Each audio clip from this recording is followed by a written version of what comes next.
ဒီဗီဒီယိုမှာ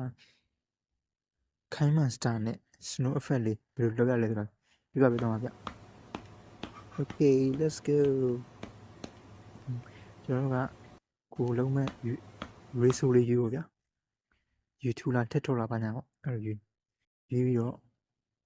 ကျွန်တော် snow effect လုံးနေတော့ background လေးတစ်ခုယူအောင် background လေးတစ်ခုအဲ့တဲ့အကြောင်းယူပါဗျအဲ့တော့ရေးပြီးတော့ကျွန်တော်ကကြည့်ရအဆင်ပြေအောင်စာလုံးကြီးကြည့်အောင်ဗျမင်္ဂလာပါဗျကျွန်တော်အစမ်းပြတာဆိုပေမဲ့ဒါကြည့်ရတဲ့အဆင်ပြေအောင်ထည့်ပေးတာဗျဘာမှမဟုတ်6ကက်ဖြစ်နေမှာကြောက်လို့ကြည့်ရလို့စိတ်ပြေအောင်ကြောက်လို့ဗျဒါပြီးတော့ဒီကောင်လေးကို font style ထဲပါဗျ font style ဘာဖြစ်လာလာရွေးထည့်ပါဗျ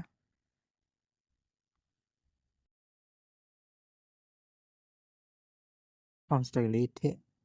နည်းနည်းအဆင်ပြေပါဗျအဆင်ပြေပါပြီဆိုတော့ snowfall လုပ်မလို့ဗျ snowfall လုပ်ပါတော့မယ်ကျွန်တော် snowfall လုပ်လို့ဘာမှ create တော့မထည့်ဘူးဗျ star ပုံစံလေးထည့် text တွေကစာရေးတွေနေမှာ star ပုံစံလေးထည့်ပြီးတော့အပေါ်ကနေမူးရလို့လုပ်တဲ့ effect လေးပေါ့ဗျာ text effect စာလုံးရဲ့ effect ပေါ့ဗျာဒီတဲ့ special effect မဟုတ်ဘူး text effect မှာကျွန်တော်က overhaul ဆိုတဲ့ဟာ text animation effect ပေါ့ဗျာ view effect မဟုတ် animation effect overhaul က ring ဆိုရ view ဗျာကျွန်တော်မိုးရတယ်လို့လုပ်ပါဗျာဒါတော့မိုးတော့မဟုတ်ဘူးဗျာနင်းကြတာဆိုတော့နင်းပေါ့ snowfall လေးပေါ့ဗျာဘာမှမခက်ဘူးဗျာဒါလုပ်ကြည့်ရတယ်လေးပဲကျွန်တော်အရင်လည်းမသိဘူးကျွန်တော်ကြာပြီဒီဟာသိတာကြာပြီဒါပေမဲ့သိမသုံးပြည့်နောက်ပိုင်းကပ်တွေကလိုရဆိုတော့ဒါလည်းမခက်ဘူးဒါပေမဲ့ကပ်ကတော့မကောင်းဘူးဗျာကပ် AI ရင်းပါတယ်ပါဆိုတော့ဟွာဘူးတော့ပါဒါပေမဲ့ဒီဟာနောက်ပိုင်းသုံးရင်တော့သိမရှိတော့ဘူးကျွန်တော်မြန်မာပြည်ကလူကမသုံးတာနိုင်ငံခြားလူသုံးနေဗျအိန္ဒိယဆိုအားသုံးနေရတယ်ရိုးကျွန်တော်ကနင်းကြနေတာများလို့ရှိရင်ကျွန်တော်နှစ်ခုတစ်ခုထည့်ဖို့ဗျာနှစ်ခုတစ်ခုထည့်လို့ရှိရင်အဲ့လိုပဲပြီးတော့ effect ထည့်အဲ့လိုအများကြီးကြာတိတ်သေးကြဆိုကြည့်လို့မကောင်းဘူးဒါပေမဲ့ကျွန်တော်တစ်ခုပဲထည့်โอเคပြီးပြီဗျာဘာမှမခက်ဘူး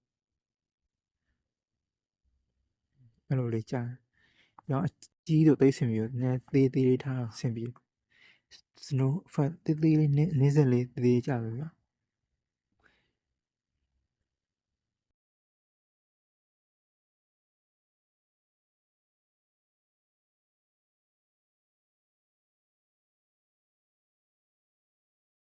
ကျွန်တော်ကစလုံးလေးလည်းနည်း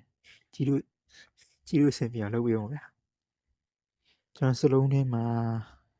စလုံးလေးရေးတဲ့ပုံစံဗျာစလုံးရေးရိုက်တဲ့ပုံစံရေးဆိုတော့ထိုင်ပင်လုံးတဲ့ပုံစံဗျာထိုင်ပင်လုံးတဲ့ပုံစံโอเคကျွန်တော်ဒါလေးအဆင်ပြေလို့စီနည်းတော့သိခဲ့မှာပေါ့ဗျာ